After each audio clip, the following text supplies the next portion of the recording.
আবারও মানবতা ও দায়িত্বশীলতার পরিচয় দিল রানাঘাট পুলিশ জেলার তাহেরপুর থানার ওসি সুজয় মণ্ডল ও এএসআই প্রভাস মণ্ডল। দীর্ঘ 10 বছর আগে বাড়ি থেকে হারিয়ে যায় তিলক সিং নামে 38 বছর বয়সী বিহারের এক যুবক। দুর্ঘটনায় তার একটি পা কাটা যায়। যেহেতু তিলক মানসিক ভারসাম্যহীন, সেহেতু সঠিকভাবে তার চিকিৎসা না হওয়ার কারণে তার পা পচে যায়। ওই সময় 2 বছর আগে নজরে পড়ে রানাঘাট হবিবপুরের দিশারি নামে একটি স্বেচ্ছাসেবী সংগঠনের নেতা বিনোদ যাদব নামে এক ব্যক্তির। তিনি প্রায় 1 বছর ধরে সেই যুবকের দেখাশোনা করেন এবং ক্ষতস্থানে প্রতিদিন ড্রেসিং করা ও থাকা খাওয়ারও ব্যবস্থা করেন ওই যুবকের। এইভাবেই মানসিক ভারসাম্যহীন ওই যুবক তার বাড়ির ঠিকানা না বলতে পারার কারণে ওই স্থানেই চলে তার থাকা খাওয়া এবং চিকিৎসার ব্যবস্থা। তবে অবশেষে আজ পরিবারের লোকজন তাহেরপুর থানা ও স্বেচ্ছাসেবী সংগঠনের উদ্যোগে তাকে ফিরে পেয়ে খুশি, এমনটাই জানালেন তার বাবা। कितना साल से लापता है? 10 साल। आपका घर कहाँ है? बिहार में भोजपुर जिला।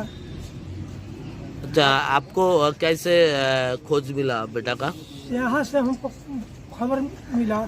थाना से मिला है? हाँ, हमको यहाँ आने के बाद मालूम हुआ कि यही थाना हॉस्पिटल में रख करके दवा कराया, ट्रीटमेंट किया, सुरक्षित रखा।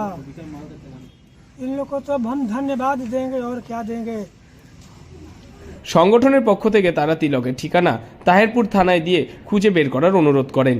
সেই মোতাবেক তাহেরপুর থানার ওসি সুজয় মণ্ডলের নির্দেশে বিহারের বিভিন্ন থানায় তার ছবিসহ যোগাযোগ শুরু করেন।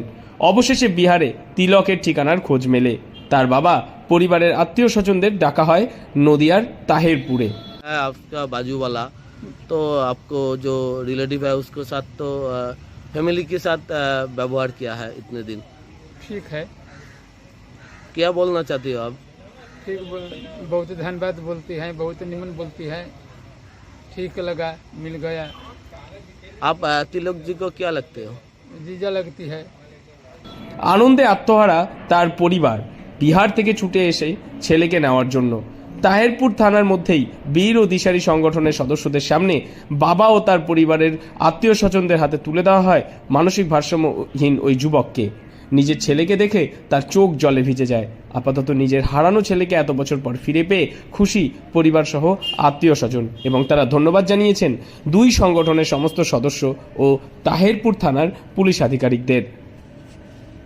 নদিয়া তাহেরপুর থেকে মৈনাক দেবনাথের রিপোর্ট, লোকাল 18 বাংলা।